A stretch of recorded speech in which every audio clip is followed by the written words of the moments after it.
Get some!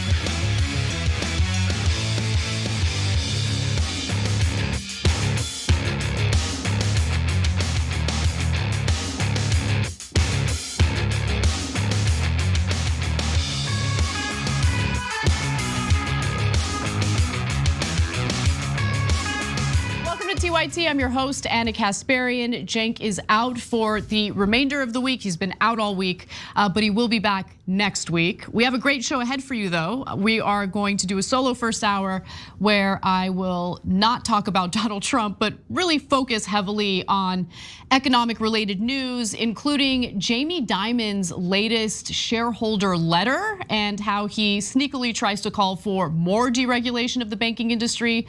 One of my favorite stories of the day. We'll talk about that in great detail. Later in the show, in the second hour, we'll also discuss some of the big wins for progressives, including an incredibly important Supreme Court win in the state of Wisconsin, and also a mayoral win for the progressive candidate in Chicago. So actually a lot of good news in the second hour today. We'll also lighten things up quite a bit with a conversation about work spouses. Are they acceptable or not? John Iadarola will join me on that discussion, and we will adjudicate. As always, just want to encourage you guys to like and share the stream if you haven't done so already. And if you are interested, you can become a member by going to tyt.com/join or click on that join button. Members get exclusive, members only content, in addition to keeping us free of any corporate sponsor influence. And we really appreciate you for that. You guys give us a voice, and I'll always be grateful for it. Without further ado, let's talk a little bit about what Jamie Dimon's up to. You gotta hand it to Wall Street, spinning the Silicon Valley Bank collapse as an opportunity for more deregulation. That's what JP Morgan Chase CEO Jamie Dimon did in his annual letter to shareholders. To be fair, Dimon's letter included some kernels of truth before devolving into the typical anti-regulation whining you would expect from the CEO of the largest bank in the country. Dimon rightly criticized the mismanagement of Silicon Valley Bank by emphasizing how they, concentrated their client base and some of their investments in the tech sector. He was right about that. He also wrote, quote, ironically, banks were incentivized to own very safe government securities because they were considered highly liquid by regulators. And you know what? That's actually true too. And maybe regulators shouldn't include investments that could lose value when interest rates rise as highly liquid. In fact, the decision by Silicon Valley Bank to invest its assets in long-term treasuries proved to be a pretty bad idea. As the Federal Reserve raised interest rates, the value of those treasuries took a hit and were worth less. So when Silicon Valley Bank started selling treasuries in order to fulfill depositor withdrawals, they suffered a $1.8 billion loss. And as you can imagine, that triggered panic among SVB clients, who then staged one of the largest bank runs in United States history. Soon depositors tried to withdraw $42 billion in a single day. By the next morning, we all know what happened. Silicon Valley banks collapsed and the federal regulators took control. Now, had there been more oversight to ensure that Silicon Valley Bank diversified its investments and client base, the collapse could have been prevented. But that is not Jamie Dimon's takeaway. He seems to be calling for less, not more regulation.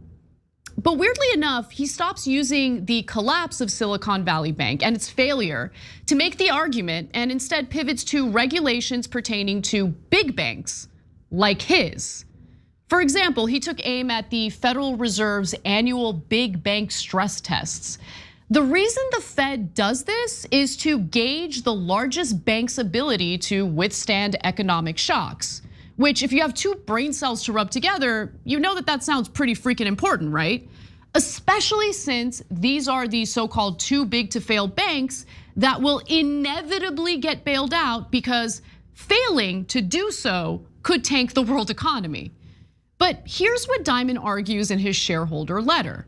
He writes, quote, "Regulation, particularly stress testing, should be more thoughtful and forward-looking. It has become an enormous, mind-numbingly complex task about crossing T's and dotting I's." Ugh. I mean, being thorough when the health of the world economy is on the line is just so icky, am I right? I mean, in all seriousness, keep in mind that SVB was not subject to some of the toughest regulatory measures, including regular stress tests, because it had less than $250 billion in assets.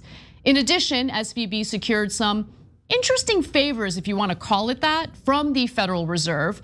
As the Lever reports, in 2017, the Fed granted SVB a 5-year reprieve from the Volcker rule. The decision allowed SVB, a major lender to the tech industry, to remain a traditional deposit-taking bank while also maintaining its risky investments in venture capital, a form of private equity that funds startups in the tech industry, which has recently been battered by mass layoffs and financial losses. Remember when Jamie Dimon was allegedly concerned with SVB's tech-concentrated client base and investments? Looks like deregulation was at the heart of that too, Jamie. A few years later, as the Lever writes, the Trump administration effectively granted this same exemption to the whole banking industry, allowing banks to sponsor and invest heavily in venture capital funds. As a result, SVB was able to continue investing in assets that the Fed deemed too risky for a federally insured bank in 2017. Again, this really sounds like deregulation rather than too many cumbersome banking rules. Had a lot more to do with Silicon Valley Bank's demise. Now, Dimon goes on to say that maybe the banks, maybe the bankers should really have a seat at the table when lawmakers are considering regulations, which is hilarious. He writes, "A less academic, more collaborative reflection of possible risks that a bank faces would better inform institutions and their regulators about the full landscape of potential risks." Don't banking execs already have a seat at the table? I mean, they're able to legally bribe lawmakers to do their bidding, which, by the way, includes deregulation. And we already have an idea of just how much risk banks are willing to take in order to maximize profits. When SVB's own internal model demonstrated that they were making terrible and risky decisions, they corrected course immediately. Except they didn't, I'm just kidding. They did the opposite. The Washington Post reported that in buying longer term investments that paid more interest, SVB had fallen out of compliance with a key risk metric. By the way, this was an internal metric, right? An internal stress test. So the internal model showed that higher interest rates could have a devastating impact on the bank's future earnings, according to 2 former employees familiar with the modeling. So once they realized through their own internal stress test that their investments were out of whack and maybe they should reconsider because of how rising interest rates would impact the value of those investments, you know what they did? Here's what they did. It's amazing. Instead of heeding that warning and over the concerns of some staffers, SVB executives simply changed the model's assumption. The tweaks predicted that rising interest rates would have minimal impact. The new assumptions validated SVB's profit-driven strategy, but they were profoundly misplaced. In other words, let me just pause for a second and just really drive this point home. When SVB's own internal stress test indicated that their investments were not a good idea and were vulnerable to rising interest rates, they didn't change course with the investments. They decided to tweak their internal stress test. It's amazing. Now, Dimon wants those guys to have a seat at the table when deciding on banking oversight. Yeah, no thank you. The point of this portion of Diamond's letter is to resist new banking regulations. In fact, he urged policymakers to avoid what he referred to as knee-jerk, whack-a-mole, or politically motivated responses. I'm sure he's probably thinking about Senator Elizabeth Warren here. He says in his letter, quote, "We should carefully study why this particular situation happened, but not overreact," end quote. Great, I love that. So let's carefully study what happened to Silicon Valley Bank right now. First, it's important to reiterate that Diamond is conflating regulations that only impact big banks like his with the standards for smaller regional banks in order to make the case for loosening banking regulations overall. As I mentioned earlier, Silicon Valley Bank lobbied hard to secure banking deregulations in 2018. What little oversight they still had to deal with was clearly a joke. And here's what I mean when I say that. On March 19th, the New York Times reported that Silicon Valley Bank's risky practices were on the Fed's radar for more than a year before it collapsed. But the Fed clearly didn't do enough to prevent the collapse from taking place. The Times reported that in 2021, supervisors at the Federal Reserve Bank of San Francisco, which oversaw Silicon Valley Bank, issued 6 citations. Those warnings, known as matters requiring attention and matters requiring immediate attention, flagged that the firm was doing a bad job of ensuring that it would have enough easy to tap cash on hand in the event of trouble. But the bank decided to basically ignore these warnings. They did not fix their vulnerabilities clearly. And so what happened next? By July of 2022, Silicon Valley Bank was in a full supervisory review, getting a more careful look, and was ultimately rated deficient for governance and controls. It was placed under a set of restrictions that prevented it from growing through acquisitions. So in other words, the only thing the Federal Reserve did in terms of their oversight is prevent SVB from acquiring other banks, which is hilarious because in reality, there should have been more done to ensure that Silicon Valley Bank was diversifying its investments, or more importantly, doing whatever it took to ensure it had enough capital should there be an increased number of depositors looking to take their money out of the bank. But obviously this oversight was not enough because last fall, the San Francisco Fed met with senior leaders at the firm to talk about their ability to gain access to enough cash in a crisis and possible exposure to losses as interest rates rose. But clearly corrections still were not made.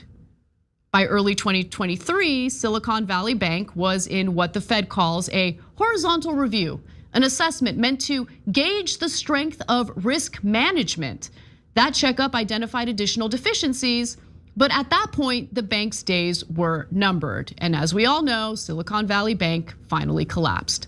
Now, considering the revolving door of politics, you should also expect some conflicts of interest among the regulators themselves, and that clearly was a problem here. Silicon Valley Bank CEO Greg Becker sat on the Federal Reserve Bank of San Francisco's board of directors until March 10th. How can we expect CEO's friends to regulate his business practices? Now, the San Francisco Fed also found major red flags and really did nothing about it. Like that was clear, and eventually the bank collapsed. And I want to go back to those 2018 efforts to deregulate mid-sized banks like Silicon Valley Bank, which by the way did indeed happen. It was a bipartisan effort. Democrats and Republicans voted in favor of that legislation. Donald Trump signed off on it. But there was one person in the Fed at the time who disagreed with it. Randall Quarles, who was the Fed's vice chair for supervision from 2017 to 2021, carried out a 2018 regulatory rollback law in an expansive way that some onlookers at the time warned would weaken the banking system. Okay, well, one of those people who warned Quarles, warned against the deregulation was Lael Brainerd, who was a Fed governor back then and now serves as a top White House economic advisor. So Brainerd was actually against the deregulation of mid-sized banks like SVB, arguing at the time, quote, this is amazing, today's actions go beyond what is required by law and weaken the safeguards at the core of the system before they have been tested through a full cycle. At a time when the large banks are profitable and providing ample credit, I see little benefit to the banks or the system from the proposed reduction in core resilience that would justify the increased risk to financial stability in the future. And as she predicted, this is what she wrote at the time, this is in 2019, the distress of even non-complex large banking organizations generally manifests first in liquidity stress and quickly transmits contagion through the financial system. Indeed, that is exactly what happened with Silicon Valley Bank, the lack of capital to help pay depositors as they were withdrawing money. That is what led to the collapse. And there were so many steps that could have been taken along the way, regulatory moves that could have been implemented that could have prevented the collapse of that bank. But there wasn't enough in terms of regulation. And to be clear, even before the 2018 deregulations, the weak sauce Dodd-Frank regulations that we had in place were already too weak. Weakening them further really did put our entire banking system in more jeopardy, because if you do deregulate the banking system, the banks will take advantage of it. They will engage in risky maneuvers, risky investments, all sorts of risky garbage that puts their bank and the country's financial system in jeopardy. So that's what's really going on. And it is incredible to me that Jamie Dimon has decided to use that bank's collapse as fodder for more deregulation. It's ridiculous, it's gross, and I disagree wholeheartedly. We gotta take a quick break. When we come back, we've got more news for you, including how the Pentagon is the latest government agency looking to bail out failing corporations. We'll be right back. I care.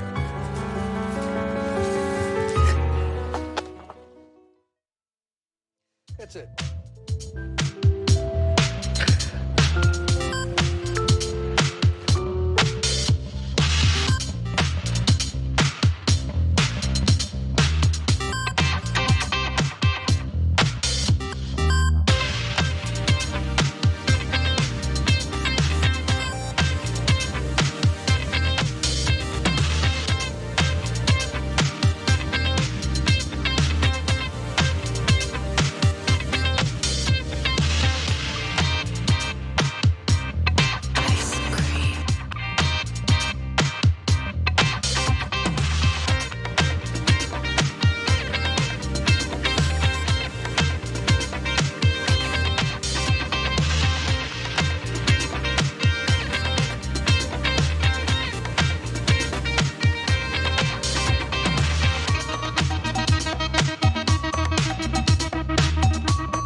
What's up, everyone? Welcome back to our social break.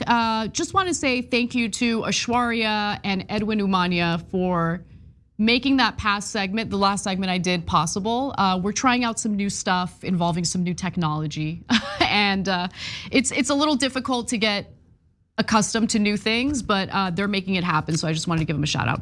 All right, hold on. I'm getting a phone call and it might not be important. Okay. All right, so let's go to the thing is, I live in a building. When I get a delivery, I have to buzz the delivery person into the building through my phone. So sometimes when we're on the show, I'll get the call and like just very slickly do what I need to do. Anyway, worst case scenario, Dragon in our TYT members comment says, yeah, and a deep dive Wednesday. Woo, that was definitely a deep dive. I hope you enjoyed it. Stiff Upper Lib says, Anna Solo, a million times better than the corporate media and their billion-dollar network news crap. All Americans should watch this instead. You know what? I agree with you. All Americans should watch this instead. Catherine says, clearly, less regulation is the answer. In the 80s, Reagan started aggressive deregulation. We just haven't completely deregulated the banks. Who can then be good and benevolent, and I am a tuna sandwich? A lot of sarcasm in that comment, which I hope you guys all picked up on. All right, let's move over to our YouTube members. We've got Tim Crocker who says, as a former work husband who's now just a bestie of both her and her husband, and now father of their to-be baby girl, I'm saying it clearly can be healthy. So happy for them. Let me just say, I'm a big proponent of work spouses. I have one. We'll talk about it later. It is not jank. Explore Infinity says their banking was based on beliefs instead of facts. It was based on beliefs that profits are the most important thing in the world instead of facts, exactly. Let's move over to our super chats. We've got Big Stocky Bulldog who says, hey government, much like SVB, I have less than $250 billion in assets. Can I be regulated less too? That's actually a really good point. We probably deal with way more regulations in our personal lives than these banks do. All right, let's get back to the show.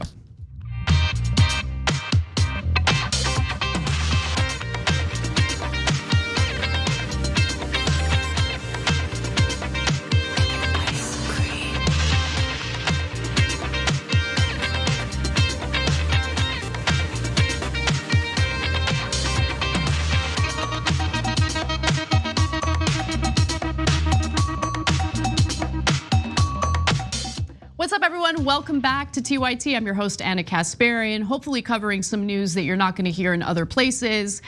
You know, The Intercept does a lot of great work, and this story deserves a lot more attention than it's gotten so far, and it has to do with bailouts. Now, typically when we think about bailouts, we think about the federal government stepping in to bail out a collapsing bank or a failing business. But have you ever thought about the possibility that the Pentagon could serve as a government agency that does its own bailouts? Because that is essentially what this story is about. Let's talk about it. New reporting from The Intercept indicates that the Pentagon appears to be the latest government agency working to bail out big businesses. I'm not kidding. This story is insane.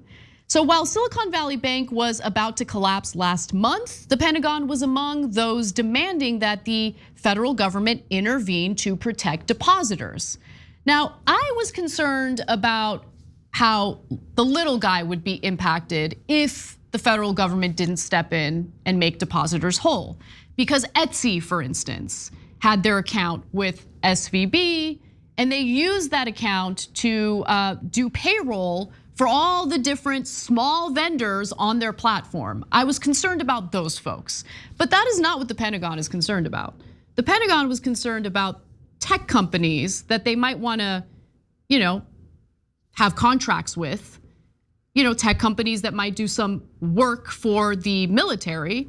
They wanted to make sure that those companies were made whole. And as we know, Silicon Valley Bank had a concentrated tech client base. So let's give you some more details. The Pentagon, as The Intercept writes, scrambled to prepare multiple plans to get cash to affected companies if necessary, reporting by Defense One revealed. Their interest in Silicon Valley Bank stems from the Pentagon's brand new office. This is little reported, I didn't know about this until The Intercept reported about it. It's the Office of Strategic Capital. The Secretary of Defense established the OSC in December specifically to counteract the investment power of adversaries like China in US technologies and to secure separate funding for companies whose products are considered vital to national security. Where do you think that they secure the funding from? They secure the funding from us, the United States taxpayer. And to be sure, the Biden administration has already allocated hundreds of millions of dollars to this project. We'll get to that in just a moment, hold. Now, the OSC, again, the Office of Strategic Capital, enjoys special authority to use loans and guarantees not normally available to the Defense Department to attract private investment in technology. Again, the idea is these are tech companies with technology that we might want to use in the military, so we should definitely look out for their financial interests. Now, OSC's website identifies its mission as twofold. First, identifying critical technology areas, and second, funding those investments using investment tools. Quote, these financial tools are new to the department and will be complementary to ongoing technology innovation efforts, end quote, the agency's mission states. Now, the full extent of the OSC's authority has not yet been determined, which is also a little concerning. But as its charter is still being drafted, here's what we know. OSC is so new that it does not yet have its own budget, but President Joe Biden recently requested $115 million in funding. Again, $115 million in funding that will be redistributed from the United States worker and taxpayer to the Pentagon in an effort to bail out and invest in various tech companies that they might have some interest in. Okay, now Democratic Senator Mark Warner, that's really the heart of this story. That is who we need to really hone in on when talking about this case, because he really spearheaded this effort to get the Pentagon what it wanted in terms of the funding and this program overall, okay? Now, keep in mind that he is the chair of the Senate Banking Committee. He's a corporate Democrat, so we already know what corporate Democrats stand for. They stand for the best interests of moneyed interest.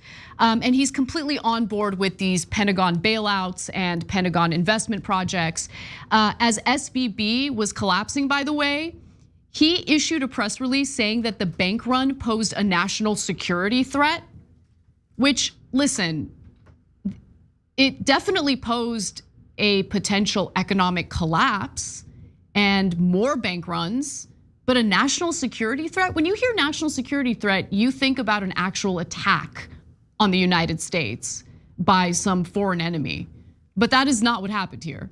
Let me continue. Mark Warner said this: after an unprecedented and reckless run on Silicon Valley Bank, there were very real risks of instability spreading to other institutions and undermining our national security and technology innovation system. Further, he says, when our financial system is under assault, that is a national security issue. But Warner played a role in weakening our financial system by, deregulating it. So you know how we talk about the banking sector, mid-sized banks in particular, getting deregulated in 2018 and how that was a bipartisan effort? Well, Mark Warner was one of the Democrats who voted in favor of that deregulation, okay? He, along with 16 other Democratic senators, joined Republicans to revoke key parts of the Dodd-Frank Act and essentially allow for banks like Silicon Valley Bank to get away with risky investments and poor management. The Intercept asked Warner whether his vote had any impact on the bank's collapse, right? The deregulation. And here's what he said: the question that I have for you, though, he said, is you tell me what regulatory system can get rid of 25 cents on every dollar, he said in reference to the amount of SVB's bank run, where 25% of their deposits were withdrawn in a day. Right, okay, but why were 25% of the deposits withdrawn in a day? Because Silicon Valley Bank had invested much of their assets in long-term government treasuries that had lost value as interest rates increased. And when depositors needed money as they were withdrawing money, Silicon Valley Bank had no choice but to sell those treasuries at a loss. How much was the loss? $1.8 billion. And so if you're a depositor at that bank, and you see that there's some mismanagement going on, what do? You want to take your money out of the bank, and that's exactly what happened. But had there been oversight to ensure that Silicon Valley Bank was not mismanaged, I think they'd be in a better position today. Not according to Mark Warner, who doesn't regret deregulating mid-sized banks in 2018. Now, Warner, the only member of Congress to have public ties to SVB, or to have publicly tied SVB to national security, has received some significant campaign contributions from the financial sector, including maxed out donations from Silicon Valley Bank. Since 2012, Warner has received over $21,000 from Silicon Valley Bank Super PAC, and in 2022 was the only senator to receive a campaign donation from the PAC. His net worth has hovered around 200 million, with tens of millions in mutual funds, government bonds, and equity stakes making up huge parts of his portfolio. While the OSC's role is unique, remember that's the government, the Pentagon program, it is predated, I should note, by the Defense Innovation Unit, which is an independent advisory board established in 2015 to facilitate the Pentagon's adoption of commercial technology. Now that unit was restructured, according to The Intercept, after being met with resistance by companies skeptical of the Pentagon. But the other clear objective here is to have the Pentagon act as venture capitalists, essentially. So Pentagon Comptroller Michael McCord referred to OSC as an initiative that the secretary cares a lot about, explaining that it was trying to connect us better with the venture capital world to get their ideas and their capabilities into our system. It's not connecting us to the Silicon Valley Bank, but it is connecting us to that world. I mean, cool if you want to do that, but how about you do that with your money? Why do that with our money? And why do we need yet another government agency, in this case, the State Department, the Pentagon, jumping in and creating a system that allows for bailouts of corporations? I just don't agree with it. I think it's a terrible idea. And we already have the federal government, in my opinion, doing too much when it comes to intervening and playing interference on behalf of corporations and the financial sector. So again, the fact that the Pentagon scrambled to prepare multiple plans to get cash to affected companies if necessary following the collapse of SVB, like that should raise huge red flags for the American people. But the problem is I don't think most Americans know about this story. I know that corporate media is not reporting on it. So do us a favor, share The Intercept's reporting on this, share our video on this. It's really important for Americans to be fully informed on what our government is up to. Because while they fail to serve our best interests as ordinary people, they never hesitate to think about weird ways to provide financial relief and assistance to incredibly successful corporations when they make bad decisions and fail as a result. Let's move on. We've got more news to get to, including this cheery topic, child labor. Red states across the country have begun rolling back child labor protections because, of course, you have corporations that really need more labor that they can exploit and pay as little as possible. Children are perfect for that. Now, Iowa is one of those states, and thanks to the work of More Perfect Union, we now have restaurant groups and other businesses in need. We know about the restaurant groups and other businesses looking for cheap labor and how they fueled the efforts by state lawmakers to propose this bill and potentially pass it. So before we get to the industries behind the bill, the money behind the bill, why don't we tell you what the bill actually does? Again, this is in the state of Iowa. It was sponsored by a Republican state senator by the name of Jason Schultz. Let's watch. The next part of the bill was clearly written for the Iowa Restaurant Association, Hotel and Lodging Association, and National Bureau of Independent Businesses, the state leaders in low-wage jobs. It would allow 14-year-olds to work in giant freezing meat lockers and raise their mandatory clock-out time from 7 p.m. to 9 p.m. and then 11 p.m. in the summer. The research that has been done has found pretty clearly that 20 hours is kind of a cutoff, and when kids work more than that during the school week, the grades start to plummet, and their school completion rate starts to plummet. Imagine having child labor laws that allow for them to work as late as 11 p.m. at night. That's insane. But the proposal goes much further, okay? So teens under 18 will still hypothetically be barred from employment in fields like mining, logging, demolition, and they will be barred from operating dangerous machinery, maybe. I mean, there have been child labor law violations all across the country where children do stuff like this, and they just get slapped with a fine and then they do it again. So again, there's the law and then there's the enforcement of the law. Enforcement of the laws are lacking. So even though the law says that or the proposal says that children won't be doing these things, just let's wait and see what actually happens. Now, thanks to a newly added section to this child labor proposal in Iowa, the bill would allow the Iowa Workforce Development and State Department of Education heads to make exceptions to any of the prohibited jobs for teens ages 14 to 17 participating in work-based learning or a school or employer-administrated work-related program. So in other words, if the right people sign off on it, kids as young as 14 can be working in these areas, in these incredibly dangerous jobs. The bill would also allow 16 and 17-year-olds to handle alcohol. And that basically means that literal teenagers, 16 and 17-year-olds, would effectively be placed in pubs and bars where they would be serving liquor to drunk adults. Let's just pause on that for 1 second, because while we've been hearing from Republicans who fearmonger about books in school libraries, they falsely claim that the books are pornographic and dangerous for the kids. Apparently, not a peep from Republican lawmakers when it comes to this proposal that would put 16 and 17-year-olds in bars and pubs where you have drunk adults, where they would be serving the drunk adults. Amazing, it really is amazing stuff.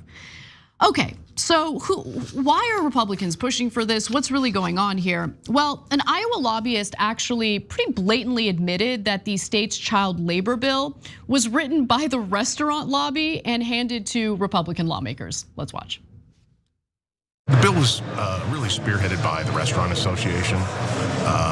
We sort of came along. We were asked to be, we were invited to come along. That's Brad Epperly, a lobbyist who works for big corporate clients like the Iowa Grocery Industry Association. He's outright admitting to us that the Iowa Restaurant Association was the driving force behind this bill. They're an affiliate of the National Restaurant Association, a trade group that represents some of the biggest names in fast food, like Burger King and Taco Bell. They also lobby for big corporations like PepsiCo and Cisco. And from one look at their newsletter from this time last year, you can tell they've been hard at work spreading the gospel about the benefits of young labor. It's amazing, everything old is new again. I mean, if you want to see what the benefits of child labor really look like, just take a look at what child labor was like before unions succeeded in passing necessary child labor regulations. I mean, you had kids who were just permanently injured as a result. You had children who died on the job. What are we doing? And remember, the whole point of this, the whole reason why you have the restaurant industry and other moneyed interests pushing for this is because they just want cheap labor. That's it, that's all it is. And it's just so incredibly disgusting because, with adults, they might get a little mouthy. Adults, might start talking about organizing their workplace. Kids have less power. Kids might be a little less willing to speak out if they feel they're being mistreated on the job. That's what's really going on here. But it's not just the restaurant lobby. Tons of other business interests were involved in pushing this legislation in Iowa, and you should know about them. This child labor law rollback originated at a meeting of the Iowa Workforce Development Board, which is overseen by Governor Kim Reynolds. Most of its members are corporate CEOs and lobbyists, and they meet up several times a year to come up with new policies. This bill was a product of a meeting in November. The WDB is chaired by Jay Iverson, executive officer of the Association of Iowa Builders, hence the emphasis on kids using bandsaws on work sites. Lobbyists from the Iowa Association of Business and Industry are well represented on the board, which gives member corporations like John Deere and Google seats at the table. And of course, no race to the bottom would be complete without the Koch-funded Americans for Prosperity and Opportunity Solutions Network, also lobbying on the bill. So we know the people behind it. We know what their intentions are. We know what the agenda and objective is. What's so devastating when you really think about it is what children will be robbed of. Because think about what it's like to be a kid, right? You're already under a lot of stress and pressure with school, homework, all of that. Maybe your parents put you in extracurriculars. I can't emphasize enough how important just free time to explore is when it comes to personal development. That's true of adults, by the way, but it's definitely true of children. Giving them the opportunity to just explore the world, explore what their interests are, just have free time to do what they want to do, as long as they're safe, of course. Have the free time to figure out who they are. I mean, these are important moments in our lives that kids could potentially be robbed of, because think about it. If families are dealing with precarious economic situations, which they are, and all of a sudden there's an opportunity for their children to go to work and maybe bring in some increase the household income, they might take advantage of that.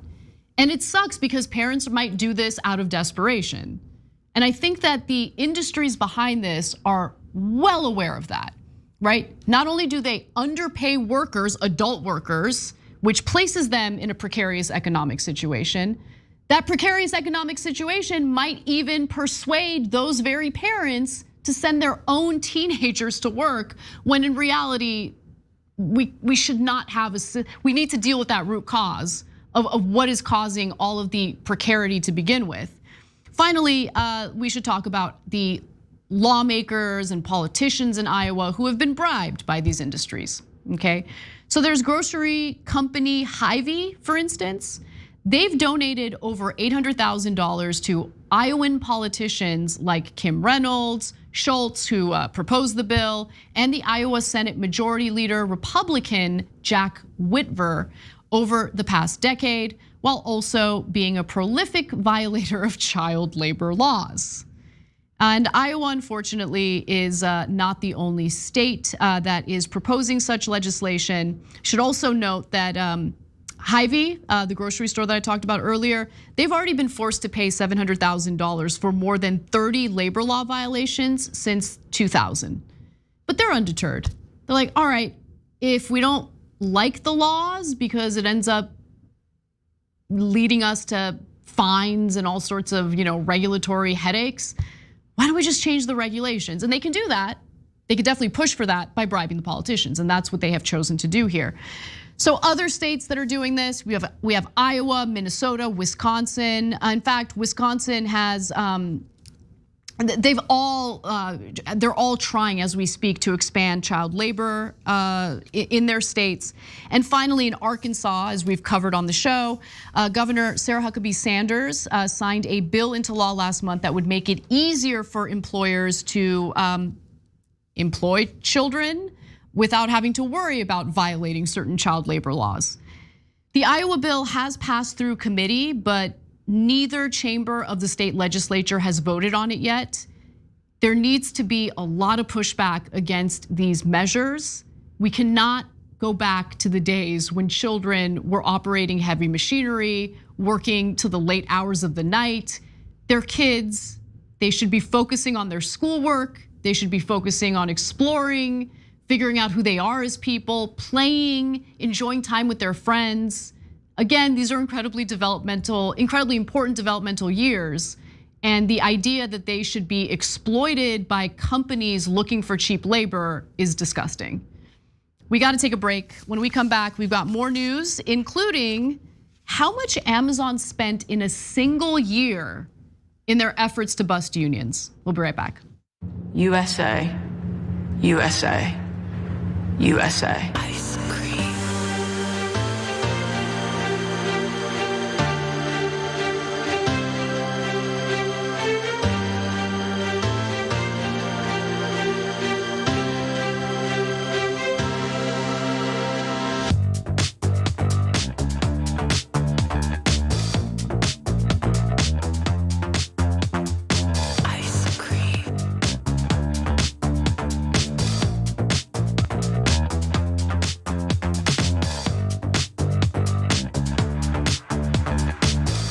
Welcome back to our social break. Thank you to our new YouTube members. We've got James Kissling and Nathan Snigorski. You guys are awesome. Thank you for your support. Lots of comments in our member section as well. Let's go to Scott Smith, who asks the appropriate question in regard to the Pentagon story that I covered earlier. Why does the Pentagon need money? Defense gets nearly $1 trillion in the annual budget. I mean, 100%. That just mic drop, that is the perfect question, and I wanna know the answer to that as well. The Chibs writes in and says, they count on people tuning out of financial news because of all the numbers. That's where they get you. Yeah, they think that their audience is dumb. And when I say they, I mean the corporate media. I think our audience is smart, which is why I'm always honest with you guys and I share stories that everyone else thinks happen to be too complex. But is it really? I mean, I think I do an okay job in trying to make it as digestible as possible. But it's important to know what the financial sector is up to, what the banks are up to, because oftentimes they're engaging in incredibly risky behavior. And in the end, if our economy is on the line, who do you think bails them out? So let's go to our super chats. We have ACGC who says, funding for technology by the Pentagon? Aren't these the same people who are still waiting for Reagan's space lasers? By the way, no, these are the same guys who were audited recently, fairly recently, a few years ago. And there was like an insane amount of money that was unaccounted for. I think it was 2 trillion, yeah. I mean, yeah. Frank writes in and says, profits prove successful value creation. Deregulation makes value creation fact-based.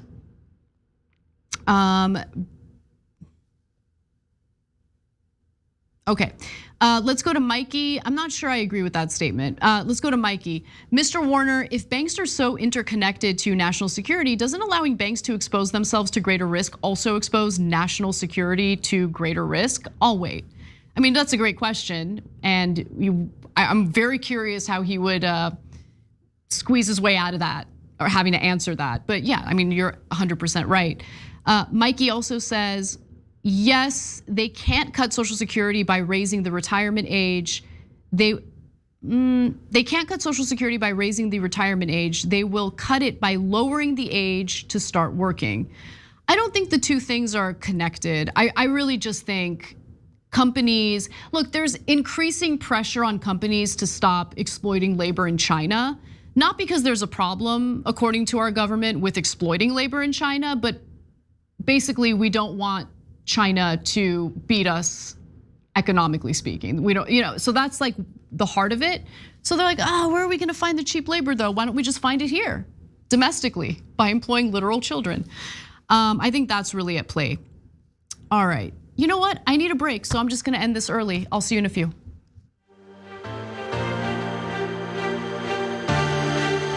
Ice cream.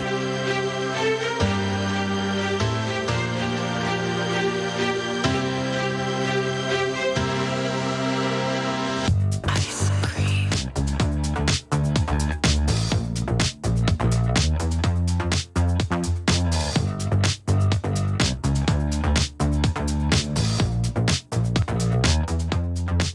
Welcome back to the show, everyone. I just want to read a comment from Late Bloomer 66 in our Twitch community.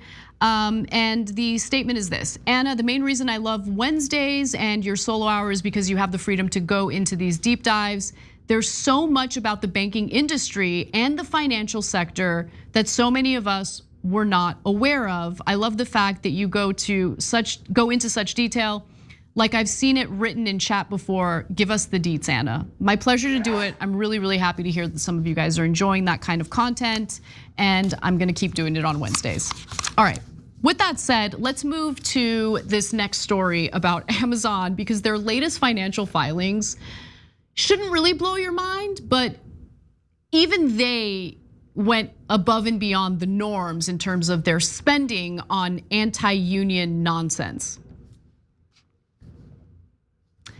Turns out that Amazon spent $14 million on anti-union consultants in just a single year, in 2022 alone. Now, this is according to their latest financial filing, and it gives you a sense of just how terrified they are of organized labor. Now, that mind-blowing number, 14 million, is a small piece of the Amazon pie. We know that this is a company that brings in billions of dollars every year. But while 14 million might not seem like it's much for Amazon, you have to think about this in the context of what is considered the norm when it comes to corporate spending on union busting consultants, okay? So to understand that, let's get to the context, let's get to the details.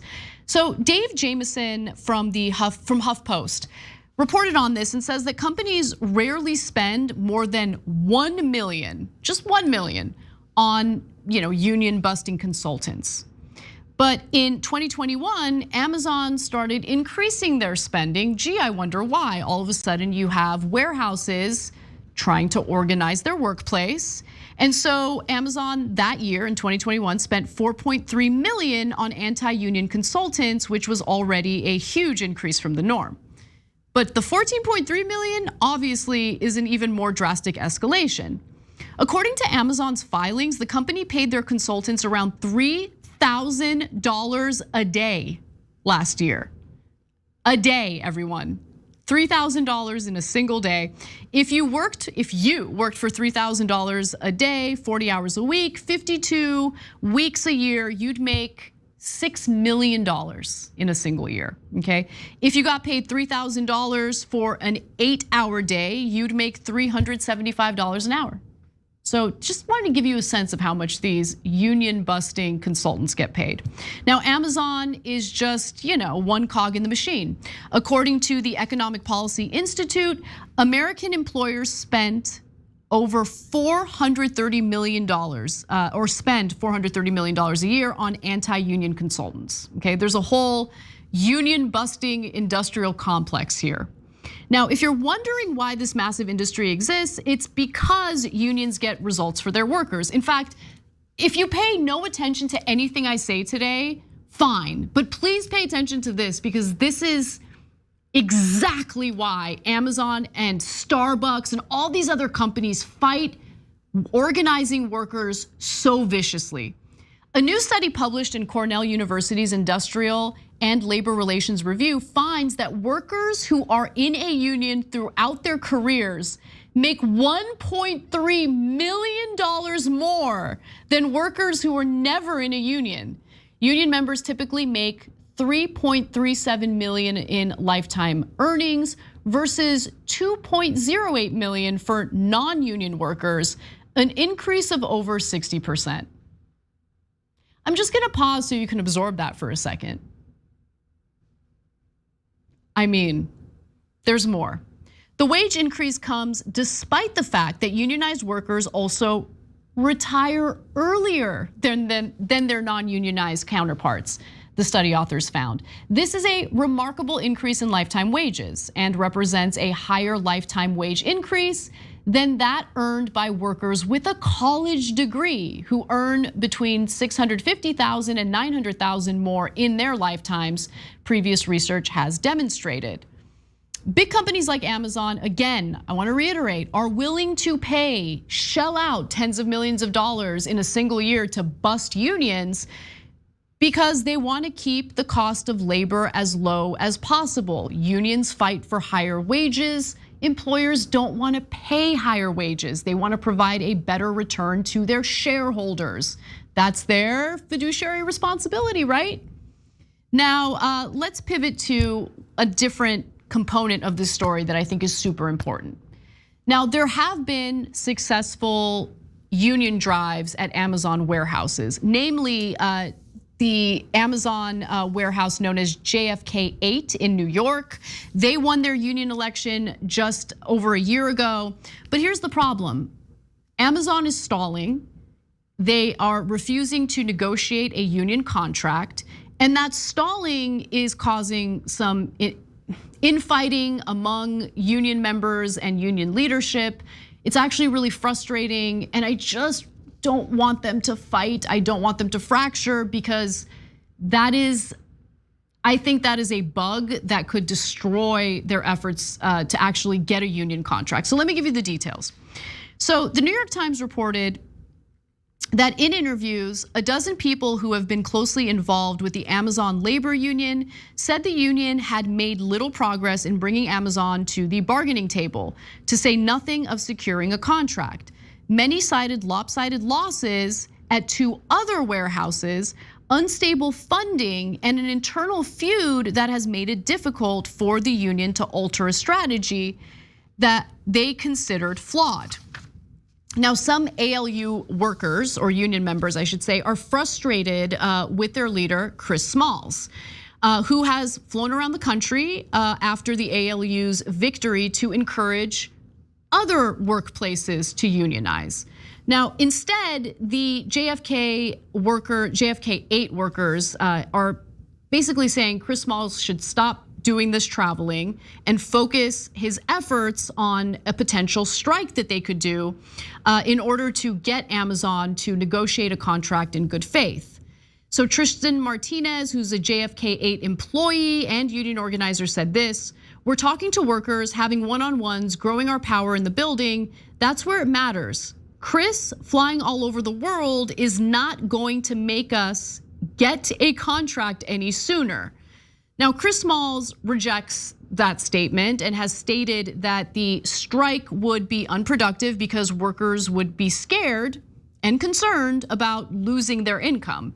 And I do think that that is a legitimate concern that Smalls is bringing up, because Smalls, they need a strike fund to make sure that the workers, who are putting their livelihood on the line to do this strike, are made whole during the strike. And I think that is a good point.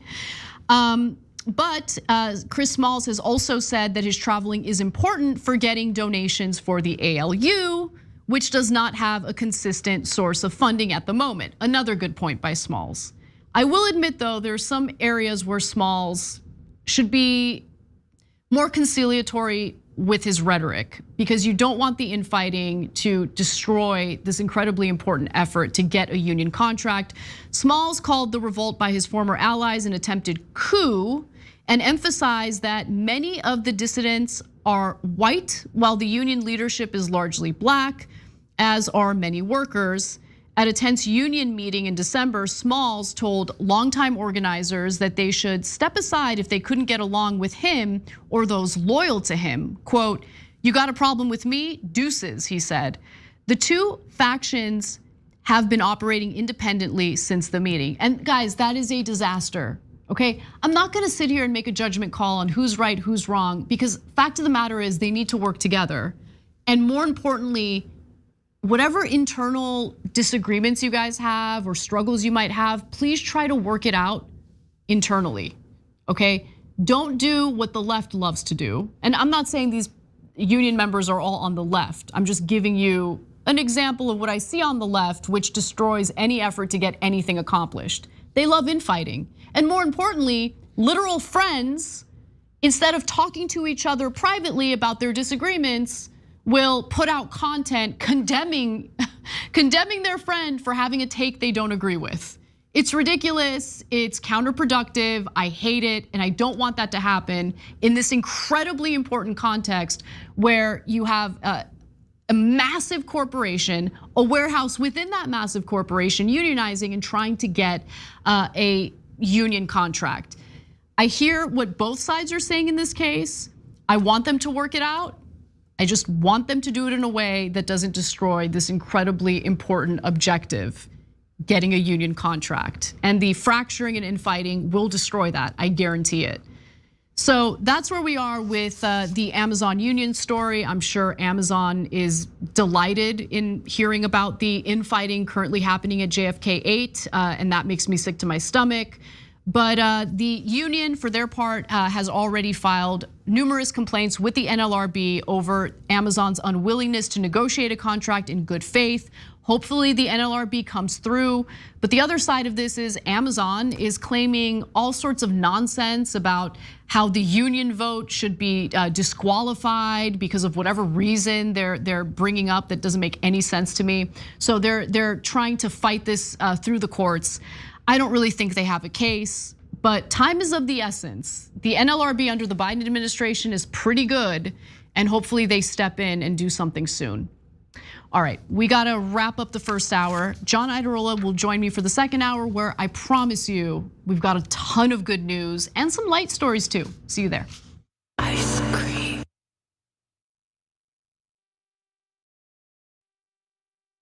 The rest of the news media says you should not fight for positive change. If you do, you're not really a reporter or a journalist, because reporters and journalists don't care what happens. I don't agree. That's not written anywhere. That's not a law. It's just a rule that they invented so that reporters didn't actually challenge the people that are in power. Well, we don't agree with that. We think we should challenge the people in power, that actually makes you a better journalist, not a worse one.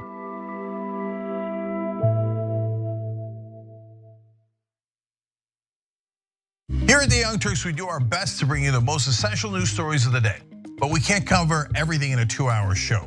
And for the rest, I recommend Ground News. Founded by a former NASA scientist, Ground News uses a revolutionary system that analyzes where the news is coming from and gives you complete transparency on the potential biases these sources may have. That way, you can read between the lines of media bias and break free from the corporate media agenda. In arming you with the context and transparency, you'll have everything you need to think critically about the news and build responsible media literacy for yourself and others. With Ground News, you're not just mindlessly consuming the media, you're part of a movement that is working to hold them accountable and get straight to the facts. Break through the filter bubbles, the propaganda, and the bias, and subscribe to Ground News today.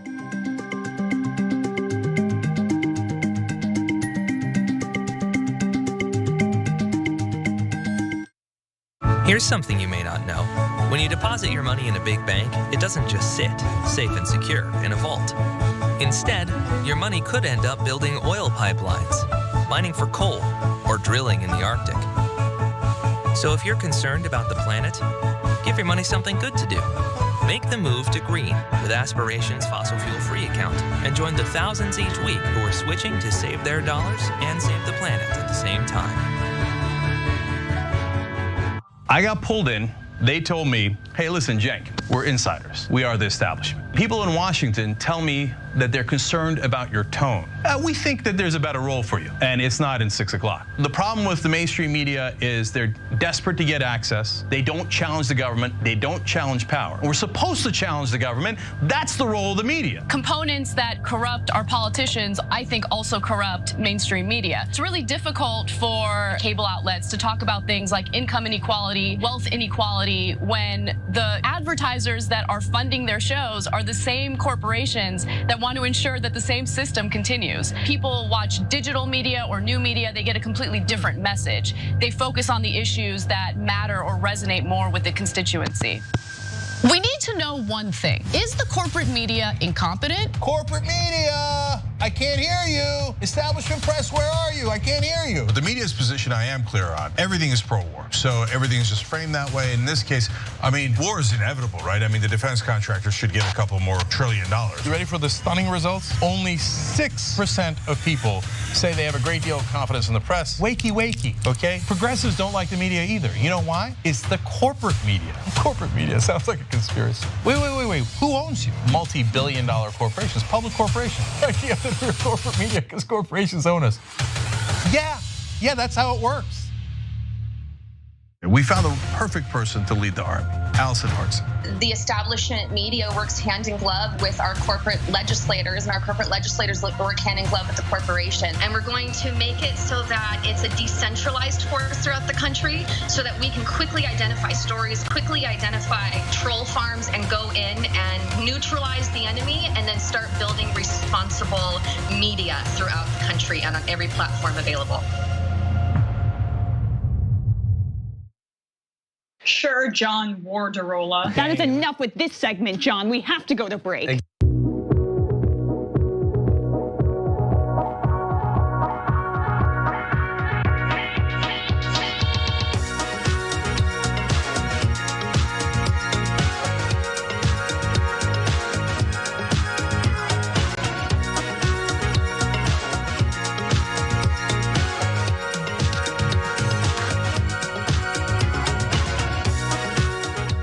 Welcome back to the show, everyone. Anna Kasparian, John Iadarola with you. Hello. How you doing, John? I'm the best. You are the best. I'm trying. So we're gonna do a story later in the show today about work spouses. And it's funny because John pitched the story to the main show yesterday, and I was like, I'm not gonna do this story without John. I just thought you'd be interested in the story. Why'd you think that? I don't know, just a vibe. Are you? Do you consider me your work spouse? I don't know how most people define that. I think if most people observed us back when the studio existed as a functioning entity, I think most people probably would have thought that. No, you're definitely my work spouse. Yeah, but I think that term's a little bit weird. Anyway, we're gonna talk about it. You guys, it's like 100. Anyway, yeah, we will talk about it. Let's just move on. 100% platonic. There's like no. Nothing's 100%. By the way, anyway, John, you're gonna start rumors. What are you doing? I'm just kidding. Just kidding. All right. Okay. Anyway, yes, it's gonna be a fun story. I think you can probably already tell. So guys, I lied to you earlier, and I want to make sure I call myself out on the lie, because I said the second hour is just going to be good news and light stories, with one exception. Oh geez. Okay, the next one. The next story is not light, but it's insane. I had to share it with you, so let's talk about it. California fair officials were so hell-bent on getting a 9-year-old girl's beloved goat slaughtered for a barbecue that they got law enforcement involved as if they were on a mission to take down Pablo Escobar.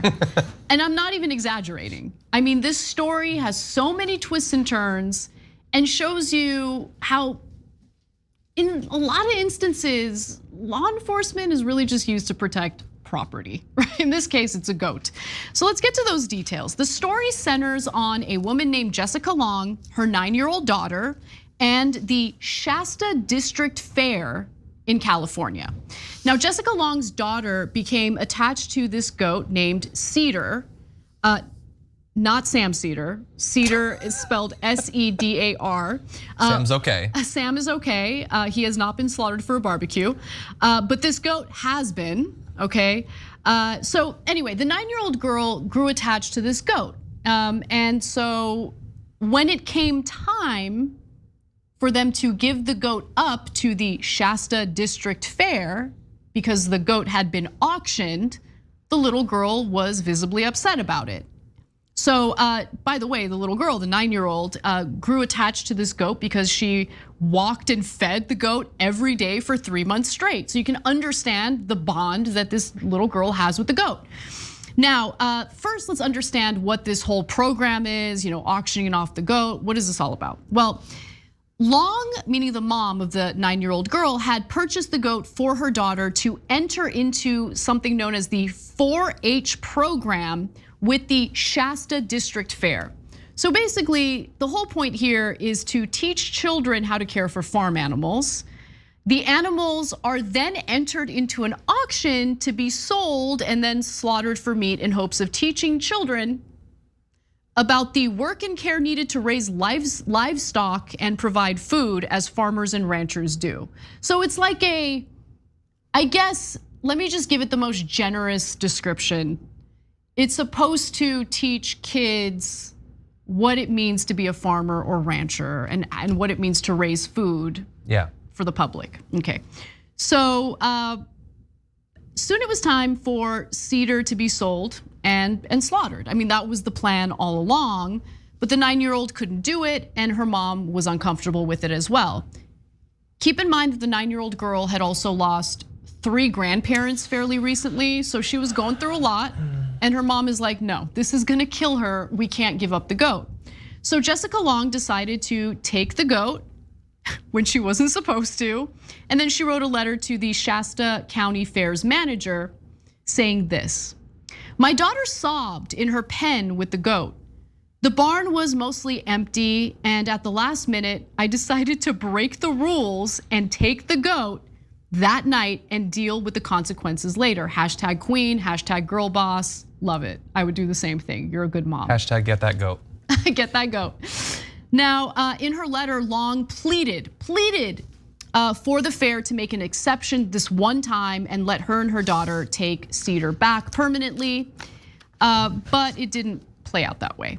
Aware that Cedar had already been sold in auction, Long also offered to pay you back for the goat and any other expenses I caused, according to the letter. Long offered to repay the fair district and the bidder whatever costs had been incurred. That included the winning bid of $902 made by State Senator Brian Dahl, who's a Republican, and the 7% cut that their fair was entitled to of $63.14. She said that Dahl agreed to this, the state senator, and Dahl's office did in fact confirm that he agreed to it. He was the one who won the auction, won the goat, he agreed to it. But no, the Shasta County Fair, not interested in this agreement between Dahl and Jessica Long. So the Shasta District Fair officials threatened to call the police the next day and rebuffed Long's attempt to find another outcome for Cedar other than it being returned, slaughtered, and donated for a barbecue, literally. So making an exception for you will only teach our youth that they do not have to abide by the rules. Also, in this era of social media, that has been a negative experience for the fairgrounds, as this has been all over Facebook and Instagram. That was a response from Melanie Silva. She's the chief executive of the Shasta District Fair. It gets worse. Just a few more details, and then John, I'm dying to know what you think. That same day, BJ McFarland, livestock manager for the Shasta Fair Association, sent Long a text message that read as follows: we need to make arrangements to get the goat back today. If not, law enforcement is going to be brought in on this.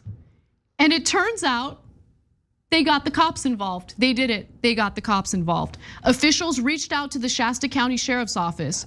Armed with a search warrant, detectives drove more than 500 miles across Northern California in search of the goat.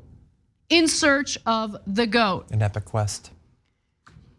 But it gets worse, John. It gets worse. I'm gonna break for comment, but it gets worse. Yeah, it shouldn't be able to. That's already the worst story literally ever. The woman in charge of the fair who's like contacting the parents is setting herself up as like a Cruella de Vil type villain. Like, seriously, I am going to see that goat consumed, damn it. You're gonna get your $900. They would probably pay you extra. Oh. You could probably get the state senator to chip in some money. At that point, it eventually becomes kind of like you're ransoming the goat, but I think it's okay for the purposes of Cedar.